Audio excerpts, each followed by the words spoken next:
Saturday, 24 August, Ukraine marked its 33rd Independence Day. The day also marked a somber milestone of 2.5 years of Russia's full-scale invasion of Ukraine, launched in blatant violation of the UN Charter and international law. On this occasion, we reiterate the United Nations' full commitment to the sovereignty, independence, and territorial integrity of Ukraine within its internationally recognized borders. Over the past 30 months, millions of Ukrainians have witnessed unimaginable death, devastation, and destruction. According to the Office of the High Commissioner for Human Rights, since 24 February 2022, 11,662 civilians have been killed, 639 of them children. 24,207 civilians have been injured, 1,577 of them children. This July was the deadliest month for civilians in Ukraine in almost 2 years. At least 219 civilians were killed and 1,018 injured. Tragically, these figures only grow as missiles, shells, and drones continue to hit cities, towns, and villages across Ukraine daily. In the past 2 days, hundreds of missiles and drones reportedly killed at least 11 people and hit energy and other critical civilian infrastructure across Ukraine. Damage was reported in 15 regions, with at least 11 energy facilities affected. This vast destruction further aggravates the already precarious access to energy and water for millions of people. Days earlier, on 24 August, amidst escalating fighting in eastern Ukraine, a missile struck a hotel in the town of Kramatorsk, Donetsk region of Ukraine. A Reuters staff member was killed and 4 journalists injured. Similar attacks on hotels, restaurants, markets, and shopping areas in frontline communities have been reported. We are also concerned about the impact of the spread of fighting on the civilian population on both sides of the Ukraine-Russia border, including in the Sumy and Kharkiv regions of Ukraine, as well as in the Kursk, Belgorod, and Bryansk regions of the Russian Federation. Following the start of Ukraine's incursion into the Kursk region on 6 August, local Russian officials reported at least 12 people killed and 121 others injured. According to local officials, at least 130,000 people have been evacuated from the region. OHCHR has not received additional reports of civilian casualties or related harm and is not able to confirm these reports as it has no access to the Russian Federation and the areas impacted by the fighting. As the Secretary General repeatedly underlined, attacks on civilians and civilian infrastructure are unacceptable, no matter where they occur. These attacks are prohibited by international humanitarian law. They must end immediately. We urge all sides to act responsibly and ensure the protection of civilians. Mr. President, we are alarmed regarding reported incidents around the nuclear facilities in Ukraine and Russia. In August, the International Atomic Energy Agency, IAEA, reported deterioration of the nuclear safety situation at Ukraine's Zaporizhzhia nuclear power plant. On 17 August, a drone strike hit the road around the site perimeter. On 11 August, significant fire at one of the cooling towers resulted in considerable damage. The IAEA team has also reported periodic intense military activity near the plant, including sounds of frequent explosions, repetitive heavy machine gun and rifle fire and artillery at various distances from the plant. Concerns are also rising over nuclear safety and security in the Kursk region of the Russian Federation. On 22 August, the Russian Federation informed the International Atomic Energy Agency that remains of a drone were found within the territory of the Kursk nuclear power plant. We welcome yesterday's visit to the Kursk nuclear power plant by IAEA Director General Grossi and his personal efforts to ensure nuclear safety and security in Russia and Ukraine. We also commend IAEA's ongoing monitoring of the situation at all of Ukraine's nuclear sites, including Europe's largest plant in Zaporizhia. We continue to call for maximum restraint and vigilance to avoid a nuclear incident, the consequences of which could be catastrophic to the region and the world. Mr. President, after a decade of conflict in the east of Ukraine and occupation of the Autonomous Republic of Crimea and the city of Sevastopol, and following 2.5 years of full-scale war, the suffering of the people in Ukraine continues unabated. Women in Ukraine are facing particular risks. They make up 56% of the 15 million people in need of humanitarian assistance. We are concerned about the reported 40% increase in cases of gender-based violence. In frontline areas, particularly in the east and south of Ukraine, entire villages and towns have been either partially or completely devastated. According to OHCHR, 546 medical facilities and 1,306 educational facilities have been damaged or destroyed. As we have previously briefed, humanitarian operations in some areas lack access to people in need. We remain deeply concerned about the 1.5 million people who we are unable to reach in parts of Donetsk, Kherson, Luhansk, and Zaporizhia regions of Ukraine occupied by the Russian Federation. Like all others living close to the front line in Ukraine, they require urgent access to health care and medicine, food and clean drinking water. In accordance with international humanitarian law, it is imperative that impartial humanitarian relief be facilitated for all civilians in need. The hostilities have displaced millions of Ukrainian people who continue to need our support. Nearly 3.7 million people have been internally displaced within Ukraine. More than 6.6 million Ukrainian refugees have been recorded globally. This year, together with our partners, the United Nations aims to reach 8.5 million people with life-saving assistance, including through its winter response plan. So far, donors have provided 41% of the $3.1 billion required under the Humanitarian Needs and Response Plan.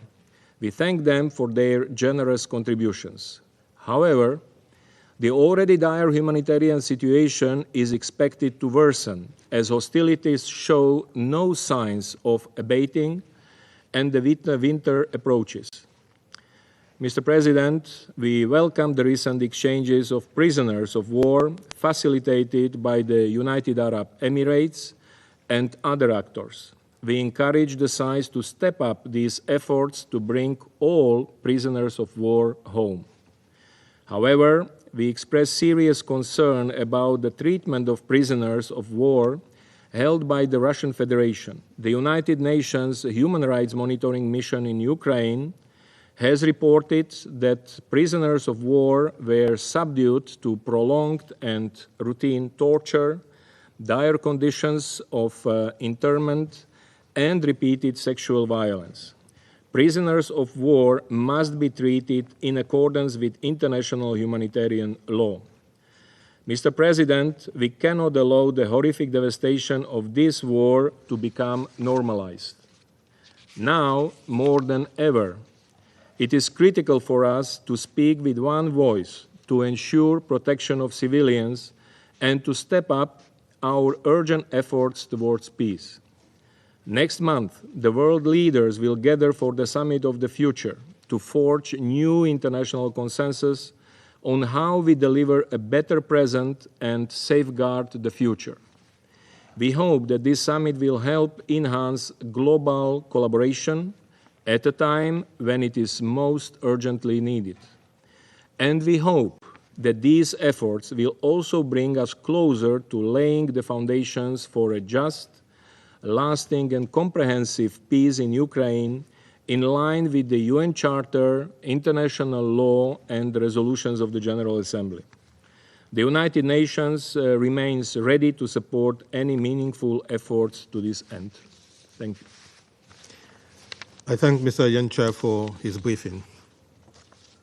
I now give the floor to those council members who wish to make statements. I give the floor to the representative of Slovenia. Thank you very much, Mr. President, and thank you very much for organizing the meeting today. I would also like to thank Assistant Secretary General Yencha for the briefing. I believe it was useful for the Council to hear the latest on the most extensive conventional war the world has seen in decades.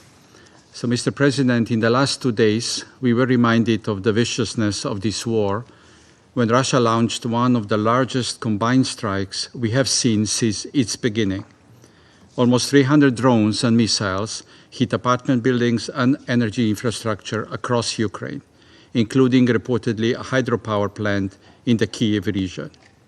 These unabated strikes against civilian infrastructure are blatantly violating international humanitarian law and need to stop immediately. And there is no sign that the intensity of fighting is decreasing. To the contrary, as Assistant Secretary General Yencha said, the UN recorded more than 1,200 civilian casualties in July alone, which makes it the deadliest month for civilians in almost 2 years. This brings me to my first point. The sheer extent of human life lost to this war, instigated by Russia, is intolerable, and it compels us to look for peace, a just and lasting peace for Ukraine and its peoples. As we pass the 2.5-year mark from the start of the war, it is high time for a peace process to begin. It is obvious that there cannot be peace without the involvement of and dialogue between all parties. In this regard, we hope that the Russian Federation will demonstrate genuine willingness to end the war and engage in good faith negotiations based on international norms and in full respect of the UN Charter. Secondly, as the war keeps on raging, the stakes are getting higher. This is especially obvious with regard to the safety and security of nuclear power plants in the region. At the Zaporizhzhia nuclear power plant, in the span of a single month, we have seen fire in one of its cooling towers, power outages, and a drone strike in the direct vicinity of the plant. The situation is perilous, and it will turn into devastating if the 7 indispensable pillars for nuclear safety and security and the 5 basic principles for the protection of Zaporizhzhia nuclear power plant are not respected. This does not hold just for the nuclear power plants on the internationally recognized territory of Ukraine, but other nuclear power plants and civilian nuclear facilities affected by armed conflict as well. So, colleagues, Slovenia welcomes and fully supports IAEA Director General Grossi's activities in this regard. We also believe this Council should address the importance of preventing civilian nuclear facilities becoming a target or object of armed conflict. Any attack on civilian nuclear facility or the prevention of its normal operation could result in an unimaginable long-term humanitarian and environmental disaster. And we are ready to engage in order to prevent this. Mr. President, it is devastating to see this war expanding in the territories it engulfs and in destruction it causes. This, however, does not absolve the Council from its duty to ensure international peace and security, including in Ukraine. Slovenia will not cease with its endeavors to build trust in order to secure the future of Ukrainians and Russians, for that matter, with a just and lasting peace. Thank you. I thank the representatives of Slovenia for their statement. I give the floor to the representative of the United States. Thank you, Mr. President, and thank you, Assistant Secretary General Yencha, for your briefing. On August 24, 1991, Ukraine declared its independence from the Soviet Union. 2.5 years ago, Russia launched an unjustifiable, full-scale invasion of Ukraine, and today continues what is a decade-long assault against Ukraine's independence. Ukraine has an inherent right to defend its independence, sovereignty, and territorial integrity against Russia's aggression. This right is enshrined in Article 51 of the UN Charter. Ukraine's people are fighting, defying the Kremlin's attempt to redraw Ukraine's borders by force. They are fighting valiantly and heroically, though Russia continues to brutally strike Ukraine's critical infrastructure, as it did over the past weekend, launching its largest aerial attack since the war began, a volley of hundreds of missiles and drones, killing more than a dozen civilians and damaging energy facilities. In July, Russia hit Ukraine's Okhmadit Children's Hospital. In Putin's war of choice, Russia has forcibly transferred and deported thousands of civilians, including children, and caused 6.4 million refugees to flee the country and another 3.5 million to be internally displaced. There is no justification for these acts. Today, the Kremlin is endangering the Zaporizhzhia nuclear power plant. We call on Russia to accede to the demand of 100 of its fellow UN General Assembly members and return control of the plant to the rightful, competent Ukrainian authorities. Russia cannot and will not subjugate Ukraine. The United States will continue to uphold the foundational principles of the UN Charter and support Ukraine against Russia's aggression as it preserves its independence. Ukraine and the United States made concrete progress by signing a historic bilateral security agreement in June. But we are not alone. With the Ukraine Compact, 32 NATO allies and partners pledged to support Ukraine's immediate security needs and maintain Ukraine's long-term defense and deterrence capability. Ukraine's Independence Day serves as a reminder of what is at stake, the fundamental principles of sovereignty and territorial integrity. Our commitment to those principles, like our commitment to Ukraine, will not waver. The United States will stand by Ukraine as it seeks a just and lasting peace consistent with the UN Charter. And when the world's leaders come to New York next month to reaffirm their commitment to the UN Charter, they are also reaffirming their support for a basic principle.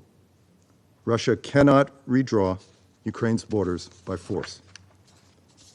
The United States once again calls on Russia to stop its relentless attacks against Ukraine and to immediately withdraw its forces from Ukraine's territory. We hope that next year, Ukrainians will be able to celebrate their independence in peace. Thank you, Mr. President. I thank the representative of the United States for their statement. I give the floor to the representative of Japan. Thank you, Mr. President. We would like to thank the United States and Slovenia for requesting this meeting and Sierra Leone for arranging it. I also thank ASG Yencha for his comprehensive briefing. First and foremost, we join the global community in congratulating all Ukrainians on the 33rd anniversary of their independence on August 24th. Ukraine has been fighting desperately for its independence, sovereignty, and territorial integrity, principles enshrined in the UN Charter that no one can undermine. We are concerned about the use of seemingly neutral phrase of so-called war in Ukraine to divert attention from the true nature of the situation. Let me make it clear. This unprovoked war against aggression, this unprovoked war of aggression against Ukraine has been brought by Russia. This fact remains unchanged, as clearly recognized by the overwhelming majority of the General Assembly. We express our deep respect for and strong solidarity with the Ukrainian people who have been defending their country for more than 2.5 years. Our support has been unwavering from the outset. Mr. President, in addition to violating the UN Charter, Russia continues to disregard the Geneva Conventions. I would like to take a moment to reflect on what Russia's aggression has caused in Ukraine. As we have heard from the briefer today, there have been countless civilian casualties. Families have been torn apart by forced deportations of Ukrainians, including children. Countless critical civilian infrastructures, such as power plants and dams, have been destroyed. The continued occupation of Europe's largest nuclear power plants poses a risk of nuclear disaster. The overall damage has been too extensive to enumerate fully. Despite being a permanent member of the Security Council, Russia continues to violate the related Security Council resolutions it has agreed to, including importing missiles from North Korea for use in Ukraine. Mr. President, the international community must keep united on fundamental principles. We reaffirmed our commitment to the international order based on the rule of law. We strengthened our solidarity based on common values, including respect for sovereignty and territorial integrity, as well as human rights and dignity. To prevent any further attempts to change the status quo by force anywhere in the world, we emphasize once again that Ukraine must prevail and peace in Ukraine must be based on the purposes and principles of the UN Charter. We continue to demand Russia's immediate, complete, and unconditional withdrawal from Ukraine. We reiterate our unshakable position to adhering to the UN Charter and urge Russia to do the same. I thank you, Mr. President. I thank the representative of Japan for their statement. And I give the floor to the representative of the Republic of Korea. Thank you, Mr. President. I extend my gratitude to ASG Yencha for his briefing. I also welcome the participation of Ukraine permanent representative at today's meeting.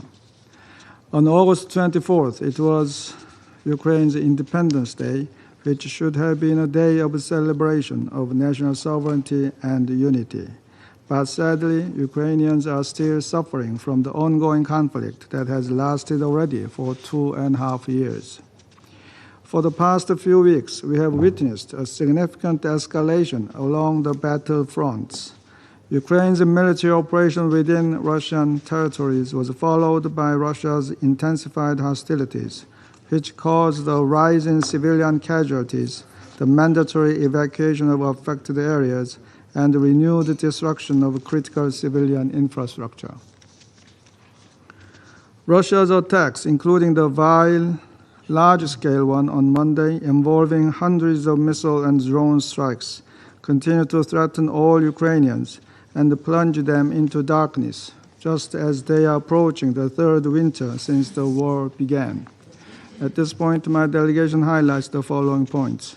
First, we are deeply concerned about the ongoing dangerous situation of Zaporizhia nuclear power plant following the increased military activities in its vicinity. As a country operating 26 nuclear reactors on its soil and having hosted the second nuclear security summit in 2012, the Republic of Korea joins a call for a halt to any and all escalatory actions that risk a nuclear catastrophe. All parties must faithfully cooperate with the IAEA to prevent such an incident. We appreciate the IAEA's efforts to ensure the nuclear safety and security in the region since the war began. We are also closely monitoring the results of the IAEA Director General's visit to the Kursk nuclear power plant in Russia. Second, as we commemorate the 75th anniversary of the Geneva Conventions, we deplore that these landmark global commitments for protecting victims of war continue to be blatantly ignored in Ukraine. Indiscriminate attack against civilians and civilian objects, including energy infrastructure, is in violation of international humanitarian law and must be condemned unequivocally. The mistreatment of prisoners of war and detainees must also stop. And ultimately, those who committed war crimes and atrocities in Ukraine should be held accountable. Third, we support the international community's diplomatic efforts to end this war, in line with international law and the UN Charter, affirming Ukraine's sovereignty and territorial integrity.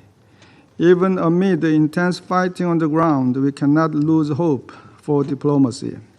At the same time, as everybody in this chamber knows, there is a simple and a shorter path, that is, Russia's withdrawal of its troops from Ukraine's territories. Mr. President, we note with great concern the Ukrainian authorities' announcement that North Korea's ballistic missiles were used again by Russia to strike Ukraine on July 31st and August 11th. Russia cannot cover up its illegal procurement of North Korea's weapons and use of them against Ukraine, which violate multiple Security Council resolutions. We once again strongly urge Russia to fulfill its solemn responsibility as a permanent member of the Security Council by halting its illegal military transactions with DPRK. We also condemn the DPRK for being complicit in Russia's illegal invasion, prolonging the war in Ukraine, and threatening international peace and security in wider regions, including Europe and East Asia. In closing, Mr. President, the Republic of Korea will support Ukraine until they achieve just and lasting peace in their territories, based on our bilateral Ukraine Peace and Solidarity Initiative. I thank you, Mr. President. I thank the representatives of the Republic of Korea for their statement. And I'll give the floor to the representative of Russian Federation. Спасибо, господин председатель. Thank you, Mr. President. Уважаемые коллеги, Colleagues, примерно в середине августа аккредитованные при ООН журналисты начали спрашивать нас, почему западные члены СБ не торопятся запрашивать в этом месяце заседание по ситуации на Украине. Неужели, вопрошали они, США и их союзники решили отойти от практики искусственного удержания на плаву украинской тематики в Совете Безопасности, вне зависимости от реальных потребностей ее обсуждения Совбезом? Мы, разумеется, не могли отвечать за наших западных коллег, хотя кое-какие версии у нас были. И слишком неприглядно выглядели их украинские подопечные в ходе развязанной ими как раз в августе курской авантюры. People looked very unfavorable during the Kursk adventure, and that is what Ukrainians themselves call the reckless attack by the Zelensky regime against the border peaceful region. Our Western colleagues simply could not overlook hundreds of pieces of evidence showing that in Kursk Oblast, Ukrainian nationalists are executing peaceful citizens, including women and children, that they strike against civilian cars, that they launch drones and ambulances, against reporters and volunteers trying to save people from Ukrainian executioners, that they loot Russian villages, and then they post all of that on the internet. They also shell and destroy civilian objects, including residential buildings, schools, and hospitals, and they take hostage of peaceful citizens. And while they're doing that, they demonstrably use Nazi attributes and symbols. Some evidence for that is already something that we have shown during the ARIA meeting for the Security Council members on 13th of August. And since then, their number has only grown. And this is happening at the territory which has no military facilities, which is mostly populated by peaceful women, children, and the elderly. Кроме того, появились неоспоримые доказательства того, что киевский режим сознательно обстреливал Курскую атомную электростанцию и строил планы захватить ее в ходе вооруженной операции. Подобное безрассудство, рискующее спровоцировать ядерный инцидент с трагическими последствиями для всей Европы, является лучшим ответом тем, кто пытался и пытается не замечать атаки киевского режима на Запорожскую АЭС. Вот к чему приводит ваша беспринципная страусиная позиция. Подобная показная дикость является некомфортной даже для Вашингтона, Лондона и Брюсселя, которые еще в 2014 году выдали киевским нацистам карт-бланш на любые преступления. Явную неловкость у западных спонсоров киевского режима усиливал и тот факт, что свое ошеломившее многих в мире истинное лицо в ходе атаки на Курскую область киевский режим даже и не пытался скрыть. Понятно, что все это далеко не лучший фон для запроса заседания Совета Безопасности. Вот наши западные коллеги и выжидали до самого конца месяца и сделали свой ход уже на флажке, надеясь, что замысел главаря киевского режима к этому моменту хоть как-то прояснится и появятся хоть какие-то позитивные для Украины результаты его авантюрного решения. Однако смысл самоубийственной курской авантюры просроченного украинского президента так и не стал понятен. Результатами еще хуже. По сути, Украина ценой огромных потерь живой силы и западной техники зачем-то удерживает несколько деревень в Курской области, отвлекая на это дефицитные резервы, в том числе с восточного направления, где фронт у вооруженных сил Украины из-за этой стратегической ошибки окончательно посыпался. Темпы продвижения там российских войск существенно ускорились. Каждый день освобождаются все новые и новые населенные пункты Донбасса. Только за последние дни освобождены Тимофеевка, Новоселовка 1, Веселая, Лисичная, Ивановка, Сергеевка, Свиридоновка, Желанная, Межевое, Артемово, Камышовка, Орловка, Константиновка, Новогродовка, Калинова, Мембрик. В числе прочих недавно освобождено село Новогродское, успевшее при майданной власти побыть 3 года Нью-Йорк. Наши подразделения уже вступили в такие стратегически важные пункты, как Селидово и Торецк, который скоро станет Дзержинском, а также Карловку, находится на поступу к важнейшему транспортно-логистическому узлу Покровск, который вскоре опять станет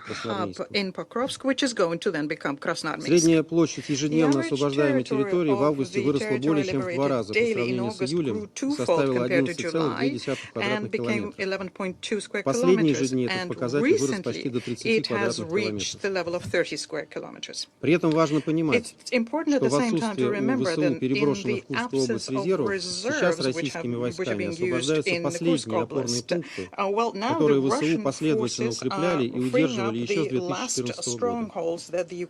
И это только начало. Расплачиваться за Курскую авантюру Украине еще придется сполна.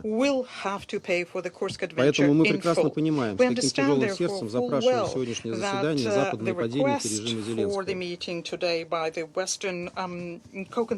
А ведь США и их сателлитам нужно еще и держать в уме тот факт, что ВСУ в Курской области воюет с западным оружием, своего ведь у них уже не осталось, используют и теряют немецкие и американские танки, и бьют по мирным городам из западных артиллерийских установок и ракетных систем залпового огня. А в курских лесах и полях воюют и гибнут западные наемники и консультанты, без которых ВСУ ничего предпринять уже не могут. А это значит, что соучастие западных стран в преступлениях киевского режима стало еще более очевидным для всех. Эту тему мы подробно обсудим 30 августа на заседании по поставкам западного вооружения. Поэтому ожидать от США и их союзников по НАТО какой-либо объективной, да попросту человеческой оценки действий украинских сепаратистов и мародеров было бы наивно. На такие случаи у западных коллег заготовлена заезженная пластинка о праве Киева на самооборону и защиту от российской агрессии. Сегодня эти слова в этом зале звучали особенно фальшиво, и я думаю, еще прозвучат.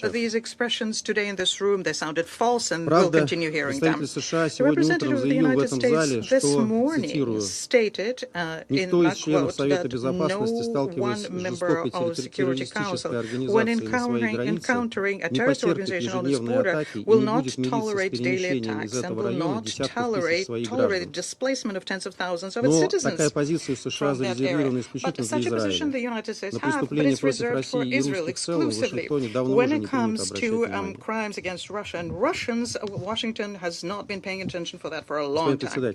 Mr. President, this reckless Kursk adventure undertaken by the Ukrainian president has one more consequence. You will recall that in June, the president of Russia put forward a peace proposal on Ukraine. It reflects a realistic situation on the front and takes into account the genesis of the Ukrainian crisis. For some time after that, the rhetoric of the Ukrainians has become more peace-loving, and many of our colleagues from the global south rushed to the conclusion that we're reaching the stage of peaceful negotiations. Those of you who thought that way did not take into account that the Kiev regime could not enter into any kind of an agreement. This was shown in the case of the Minsk agreements and also the peace agreement, which was initialized in Istanbul. And this time as well, the Kiev regime deceived everyone who talked about peace together with them. Instead, they decided for escalation, and they attacked the Kursk Oblast, and all of the questions were removed this way. And I do hope that no one is left with any kind of an illusion, therefore. We never had them, and that's why we continue implementing the targets of a special military operation, instilling peace on Ukraine, which is something that the Zelensky regime is not interested in. Colleagues, in conclusion, призвать всех тех членов ООН, кого Вашингтон и его союзники сегодня активно пытаются завлечь в геополитические игры, подкупая элиты и настраивая их против своих соседей и других влиятельных мировых игроков. Посмотрите на незавидный пример Украины, и вы поймете, к чему это может привести. Самый богатый из постсоветских республик с внушительным промышленным потенциалом, она почти сразу перекочевала в разряд одного из самых бедных государств бывшего СССР, разрушила свою экономику, USSR. Its economy is destroyed, its industry is destroyed, its land is being sold to Western corporations, it became a platform for American biolaboratories, and now is a platform for the testing of Western weaponry and use of the old one. Introducing Western-style democracy has led to the total absence of freedom of speech, or even freedom of religion recently, to thousands of political prisoners, to the dictatorship of a president, the president who not only did not implement any of its promises of peace which he made before the election, but that is contrary to suicidal war with Russia defending Western geopolitical interests. And the result of that, he also, in addition to that, trampled underfoot the constitution of his own country and is throwing into the meat grinder hundreds of thousands of its nationals just to keep onto power. This is the true sad outcome that Ukraine has achieved by the 33rd anniversary of its independence. That is the cost of the mistakes and blunders made by the Ukrainian leadership so as to please the West. And probably understanding that this year the Western countries, in contradiction to previous years, decided to even forego any kind of action in support of Ukraine in UNHQ this day. Instead of that, they decided to spend time in the well-off Geneva, discussing the anniversary of IHP, which were being at the same time violated in Kursk. I would like to say that we believe that the bloody Ukrainian tragedy provoked by the United States and NATO, and that this will serve as a lesson for anyone who could potentially end up in a similar situation. I thank you. I thank the representative of Russian Federation for their statement. And I'll give the floor to the representative of Guyana. Thank you, Mr. President. I thank ASG Yancha for the update provided and welcome the participation of the representatives of Ukraine, the European Union, Romania, Denmark, Poland, and Latvia in today's meeting. Mr. President, while today's meeting was convened to discuss the political and security situation in Ukraine, we will be remiss to not speak at the outset about the ongoing violations of international law. Violations that continue to bring death and destruction to civilians on both sides as the war spreads farther away from the front lines with each passing day. Each month, we continue to receive alarming reports of civilian casualties, mostly occurring in Ukraine.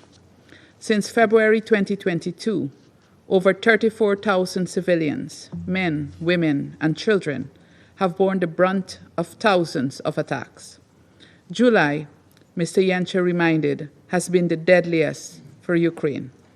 We deplore the continued attacks against civilians and civilian objects, despite numerous calls by this Council and the General Assembly for full adherence to international humanitarian law, including the principles of distinction, proportionality, and precaution. We demand an immediate end to all attacks targeting civilians and civilian objects, and indeed call upon the parties to the conflict to desist from launching such indiscriminate and disproportionate attacks. We also stress the need for accountability for all such violations. Guyana further demands that the conflict parties take constant care to protect civilians and civilian objects from harm, and all necessary measures to minimize the risk of civilian injury, death, and damage to civilian property. The status quo cannot allow to continue. Every UN member state has an obligation to abide by the UN Charter and the wider body of international law. Mr. President, with each life lost, each family torn apart, and each home bombed, anger and hatred spread, and the prospect for peace diminishes. Guyana therefore stresses the urgency of resolving this conflict through peaceful means. Prolonging it will only exacerbate the risks and consequences for all concerned and further threaten international peace and security. As I have stated previously, innocent lives cannot continue to be sacrificed at the altar of political brinkmanship. We must choose peace. We therefore reiterate our call to the parties to commit to a serious political and diplomatic process toward ending the conflict.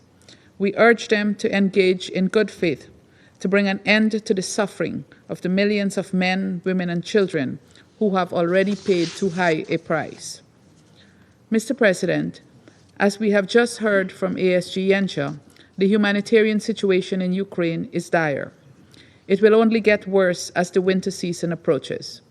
Guyana urges the international community to give increased attention to the plight of the 14.6 million people in need of humanitarian assistance in Ukraine, and to scale up support for the humanitarian needs and response plan. We call for continued international support for the victims of this war, including medical, psychological, and legal support, with particular attention to children and survivors of sexual violence. We further stress the need for access to be granted to the people in desperate need of humanitarian assistance in the occupied territories. We call upon the Russian Federation to grant humanitarian access to all populations in need in these territories. Guyana also calls for the Russian Federation to immediately withdraw its military forces from the internationally recognized territory of Ukraine. In closing, Mr. President, Guyana will continue to support all efforts aimed at achieving a peaceful and sustainable end to this war. I thank you. I thank the representative of Guyana for their statement. I give the floor to the representative of China. President, I thank ASG Yancha for his briefing. Since the Ukraine crisis fully escalated in February 2022, 2 years and a half have passed. These 2 years and a half have witnessed protracted fighting on the ground, deteriorating humanitarian crisis, and ever-unfolding spillover effects. This is tragic and worrisome. Since the beginning of this month, the war has taken a new turn, with both parties to the conflict thrown into a new round of fierce fighting, leading to severe casualties and infrastructure damages. The endless protraction of the war will bring nothing but more harm, more damages, and finally, a lose-lose outcome, making an already turbulent world even more unpredictable.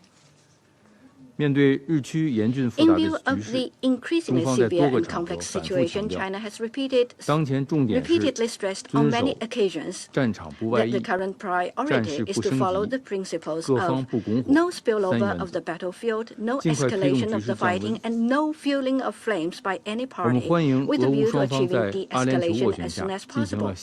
We welcome the new round of prisoners exchange between Russia and Ukraine under the good offices of UAE. We once again call on both parties to stay calm, exercise restraint, abide by IHL in real earnest, and refrain from attacking civilians and civilian infrastructure or nuclear power plants and other nuclear facilities for peaceful purposes.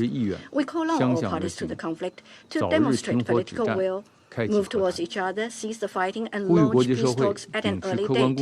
We call on the international community to uphold an objective and impartial position, and to this end, create favorable conditions and provide concrete support. President, despite the twists and turns on the path towards peace, China has been committed to working for peace and promoting talks. As long as it is conducive to alleviating the situation and facilitating negotiations, China is there making its efforts. Recently, the Chinese government's special representative for Europe and Asia visited Brazil, South Africa, and Indonesia for the fourth round of shuttle diplomacy on the political settlement of the Ukraine crisis. During the exchanges, all parties highly commended the six-point consensus proposed by China and Brazil on the question of Ukraine. They all expressed worries about the escalation of the conflict and unanimously called for early launch of peace talks. China is ready to continue its close communication with the Global South and other relevant countries and make unremitting efforts towards a political settlement. In conclusion, I wish to reiterate that on the question of Ukraine, China has always maintained that the sovereignty and territorial integrity of all countries should be respected, that the purposes and principles of the UN Charter should be observed, that the reasonable security concerns of all countries should be taken seriously, and that all efforts conducive to the peaceful settlement of crisis should be supported. Based on the above-mentioned four principles, the four shoulds mentioned above, China will continue to work for a political settlement. Thank you, President. I thank the representative of China for their statement. I give the floor to the representative of Ecuador. Gracias, presidente, y agradezco al subsecretario Yencha por su detallada exposición informativa. Nos encontramos en un momento crítico con desarrollos recientes que han agravado aún más las tensiones y la inseguridad en la región.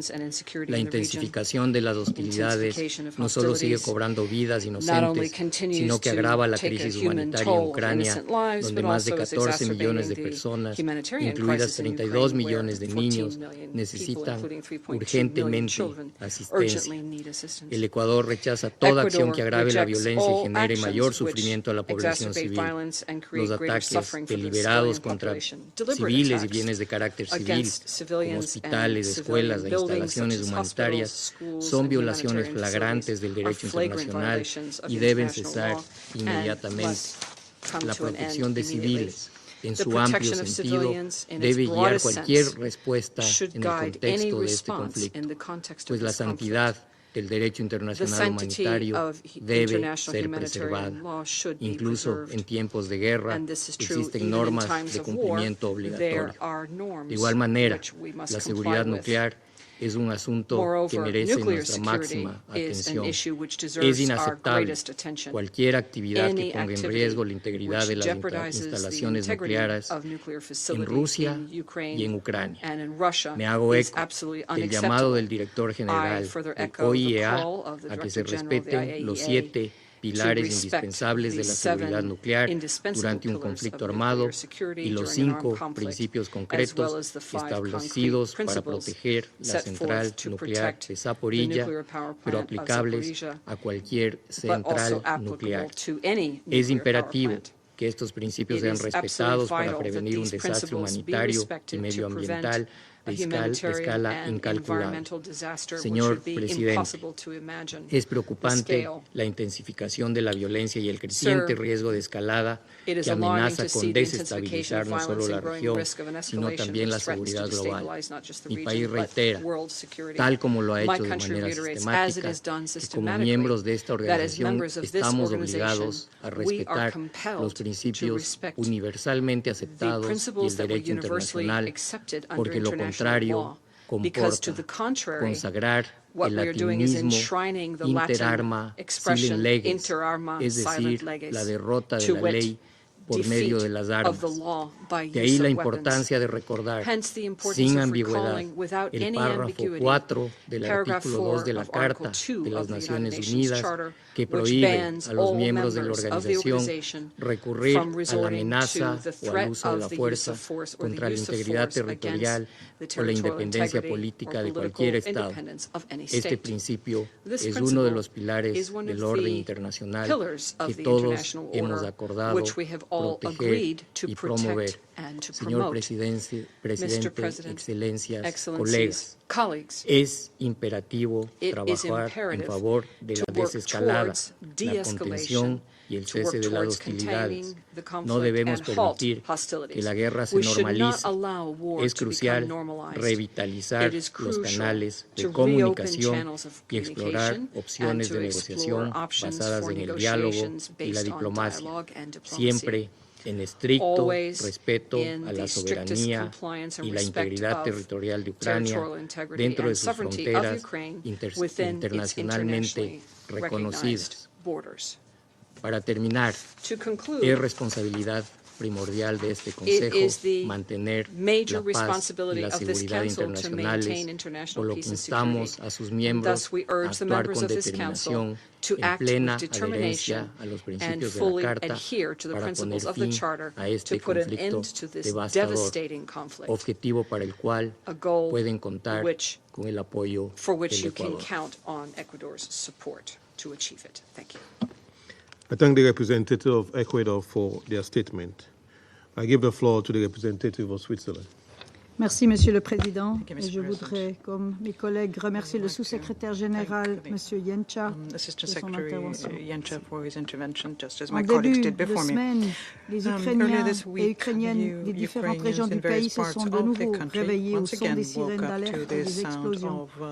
Les attaques massives de la Russie contre les villes et les réseaux électriques de ces derniers jours ont, une fois de plus, fait des victimes et causé d'importants dégâts. La Suisse condamne les frappes persistantes sur les infrastructures civiles énergétiques. Ces événements nous rappellent que 2 ans et demi après le début de l'agression militaire, les pertes humaines, la destruction de foyers et l'effondrement de toutes les certitudes se poursuivent sans relâche. Dès le début, la Suisse a condamné sans équivoque l'agression militaire de la Russie contre l'Ukraine. Celle-ci est une atteinte aux règles et principes fondamentaux inscrits dans la Charte principles enshrined in the United Nations Charter. A few days after the anniversary of its independence, I reaffirm Switzerland's firm support for Ukraine's sovereignty and territorial integrity within its internationally recognized borders. After 30 long months, and as we watch with concern the particularly intense hostilities and tensions in eastern Ukraine and in the border areas, 3 areas of action require our immediate attention. Firstly, respect for international humanitarian law must be an absolute and non-negotiable imperative. We have just commemorated the 75th anniversary of Geneva Conventions. Together, we recalled the universal commitments undertaken, in particular the protection of the civilian population and their property needs to be ensured according to OHCHR figures. And as Assistant Secretary Yencha pointed out, last month was the deadliest for civilians in Ukraine since October 2022. On average, every day, a school, hospital, or a medical facility is damaged or destroyed in Ukraine. Switzerland urges all parties to the conflict to comply strictly with their obligations, including those arising from the principles of distinction, proportionality, and precaution in the conduct of hostilities. Every violation of international humanitarian law is unacceptable. Deuxièmement, les efforts de reddition de comptes doivent se poursuivre. Les enquêtes sur les violations du droit international humanitaire et des droits de l'homme et la poursuite des crimes internationaux sont essentiels pour rétablir la justice. La Suisse soutient les efforts en matière de reddition de comptes tant au niveau national qu'international, en particulier le travail de la Cour pénale internationale. À cet égard, nous saluons la décision de l'Ukraine de ratifier le statut de Rome. Son adhésion pleine et entière est cruciale pour que la CPI puisse rendre justice aux victimes et dissuader les atrocités à l'avenir. Nous insistons d'ailleurs également sur la nécessité d'un soutien holistique aux victimes et à leurs familles. Des initiatives telles que le registre des dommages ainsi qu'une attention particulière aux besoins psychologiques sont essentielles. Et troisièmement, il est indispensable de faire progresser la paix conformément à la Charte des Nations Unies. Nous exhortons tous les acteurs et actrices concernés à œuvrer de manière concrète et constructive vers un processus de paix, visant une paix juste et durable, fondée sur les principes fondamentaux du droit international. La Suisse reste déterminée à soutenir ces efforts et souligne sa conviction que la paix passe par le dialogue. Nous réitérons l'appel lancé lors du sommet sur la paix en Ukraine aux parties concernées pour qu'elles garantissent, entre autres, la sûreté et la sécurité nucléaire. Il est crucial d'entamer un échange pour aboutir à des mesures concrètes à ce sujet. Le droit international humanitaire ainsi que les 5 principes établis par l'AIA dans ce Conseil doivent être respectés. Monsieur le Président, laissez-moi conclure avec les mots d'un couple ukrainien. Nous avions tout ce qu'il nous fallait, mais maintenant, nous sommes simplement heureux d'être en vie. J'exprime la solidarité de la Suisse avec le peuple ukrainien qui subit depuis trop longtemps les ravages de cette guerre.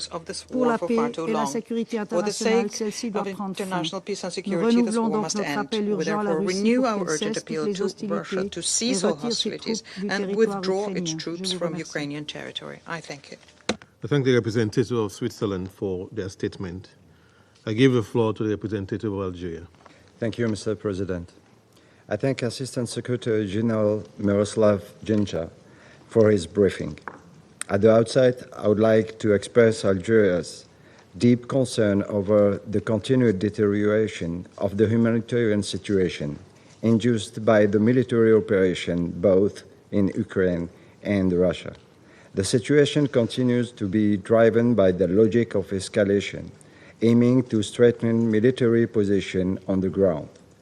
In the meantime, civilians continue to be affected by this conflict, with the increasing loss of civilian lives and suffering, as well as the worsening humanitarian situation.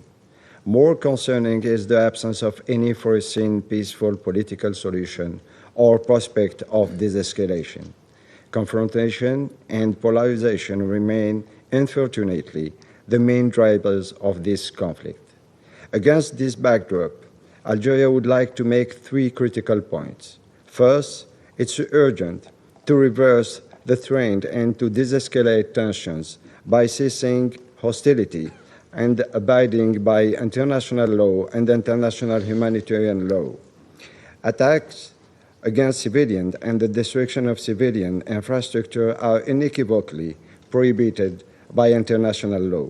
Second, the continued polarization of this crisis remains a source of concern for Algeria. It contributes to prolonging the crisis by nurturing escalation between the parties, with adverse repercussions on international peace and security. Third, this escalation should go hand in hand with intensifying diplomatic efforts to get the parties around the table for an inclusive and constructive dialogue and negotiations. Only this way could guarantee a peaceful settlement of this conflict, where the purposes and principles of the UN Charter are upheld and the legitimate security councils of both parties are met. Mr. President, we believe that whatever the reason and motivations leading to a conflict, the party and the international community should never take it as irreversible. As soon as dialogue is genuinely engaged, peace may emerge from the darkness of the most intricate confrontation. I thank you. I thank the representative of Algeria for their statement. I give the floor to the representative of United Kingdom. Thank you, President. And I thank ASG Incha for his briefing. Colleagues, as we discuss the situation in Ukraine today, we are once again compelled to highlight the continued barbarity of President Putin's tactics against the Ukrainian people. Last weekend, Ukraine marked its third Independence Day since Russia's illegal invasion. Instead of celebrating, Ukrainians were fighting for their country, their land, and their families. They are also fighting on behalf of all our countries, in defense of the principles on which this institution, the United Nations, was founded. That every member state has the right to sovereignty and territorial integrity, and borders cannot be withdrawn by force. Let us be clear. Under Article 51, Ukraine has a right of self-defense. The UK and other allies fully support Ukraine in exercising that right. President Putin thought Kyiv would fall within days. He was wrong. And Ukrainian courage continues to prove him wrong every day.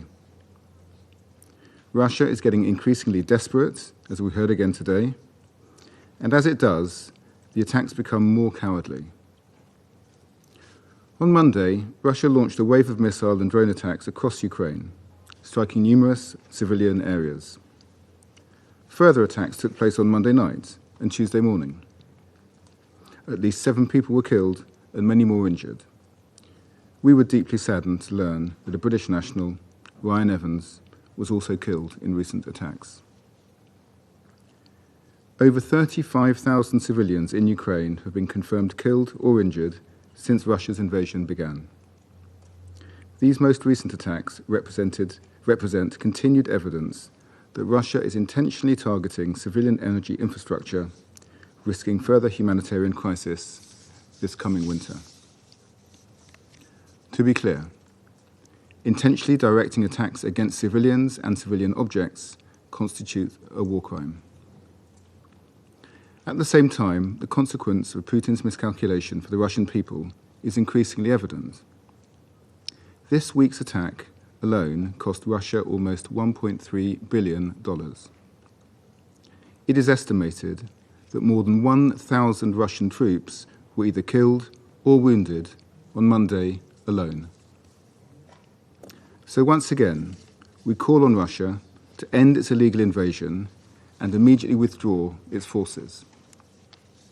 The UK, along with our international partners, will not falter in our support for Ukraine.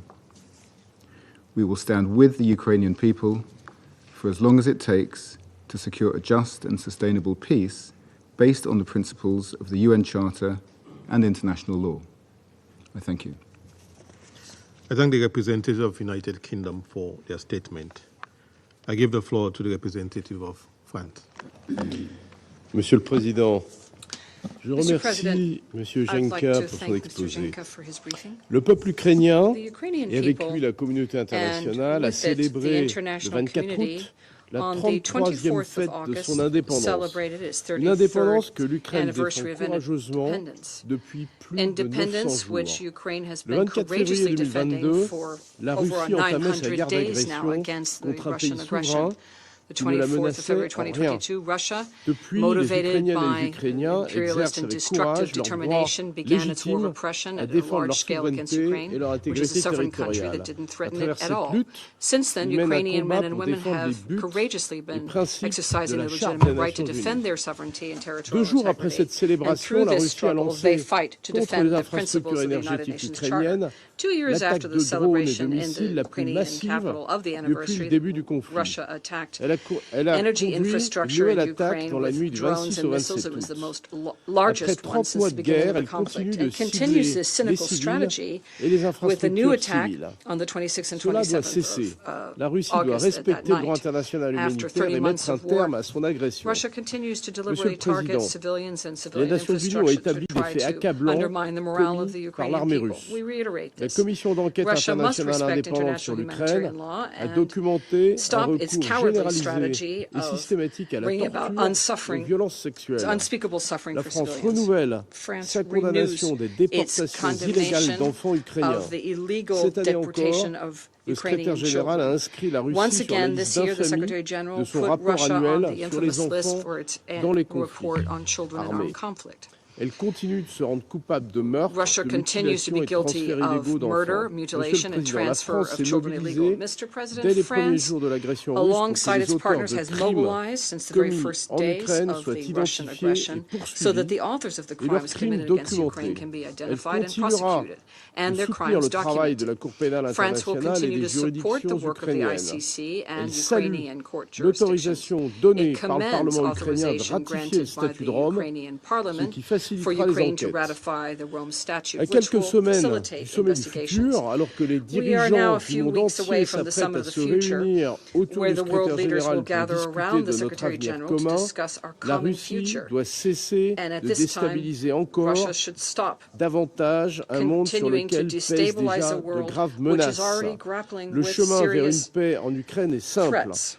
The path is straightforward. Russia needs to withdraw its troops from Ukrainian territory with its internationally recognized borders and put an end to its aggression. Thank you. I thank the representative of France for their statement. And I give the floor to the representative of Malta. Thank you, President. And I also thank ASG Genka for their briefing. More than 2 years in, Russia's war on aggression against Ukraine continues to demonstrate disregard for global peace and security, international law and multilateralism. As we speak, hostilities in the northeast of Ukraine continue unabated.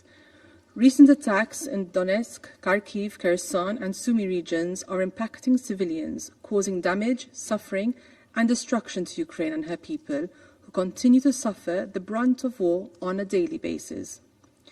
Specifically, the security situation in the Donetsk and Sumy regions has significantly worsened in recent weeks, with intense shelling by Russian forces against various cities. This escalation has led to the loss of 16 civilian lives, 22 others have been injured. Furthermore, local authorities have issued a mandatory evacuation for families with children in Pokrovsk as Russian troops approach. This underscores the severity of the threats faced by those living in the frontline communities. No place in Ukraine is safe. On 20 August, an attack targeted a children's cafe in the Zaporizhzhia region resulted in the loss of a 14-year-old boy and severe injuries to 6 other children. This attack further increases the mounting toll on civilian casualties, including children, due to Russia's use of banned weapons such as cluster munitions and explosive weapons in populated areas. As we have heard today by our briefer, July was the deadliest month since the start of Russia's war of aggression. Malta calls upon all parties to respect international humanitarian law and ensure the protection of civilians and civilian infrastructure. We stand in solidarity with the people of Ukraine and the humanitarian workers risking their lives to provide critical assistance in these challenging circumstances. President, Malta is deeply concerned about the increasing attacks on civilian infrastructure in Ukraine by Russian forces, including the recent strike on 22 August against a transit center for newly displaced people in Pokrovsk. This resulted in serious damage and the eventual deactivation of the site due to security concerns. We stress once again, civilians are not a target. Children are not a target. Civilian infrastructure is not a target. Humanitarian facilities are not a target. They are all protected under international humanitarian law. We welcome the recent exchanges of prisoners of war facilitated by the United Arab Emirates and other actors. We encourage the sides to step up these efforts to bring all prisoners of war home. We remain firm in our belief that those responsible for perpetrating serious crimes under international law must be held accountable. Perpetrators cannot and must not go unpunished.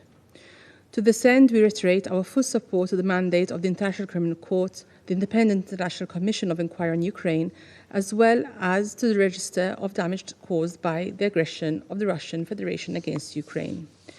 To conclude, President, Malta will continue to call for the full respect of the UN Charter in response to Russia's war of aggression. We also reaffirm our unwavering support for Ukraine's independence, sovereignty, and territorial integrity within its internationally recognized borders. I thank you. I thank the representative of Malta for their statement. I give the floor to the representative of Mozambique. Mr. President, I thank Assistant Secretary General Miroslav Jenča for his insights. I also welcome the participation of the permanent representative of Ukraine in this meeting.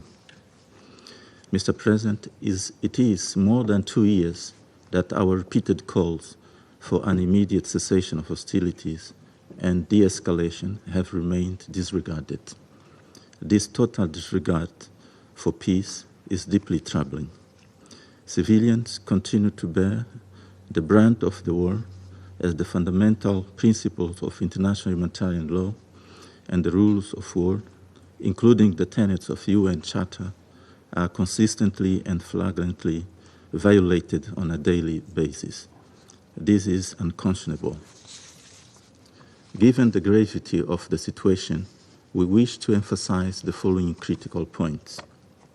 First, the military approach has proven unrealistic and untenable as a means to resolve this conflict. Its escalatory nature now threatens the wider region, potentially leading to devastating consequences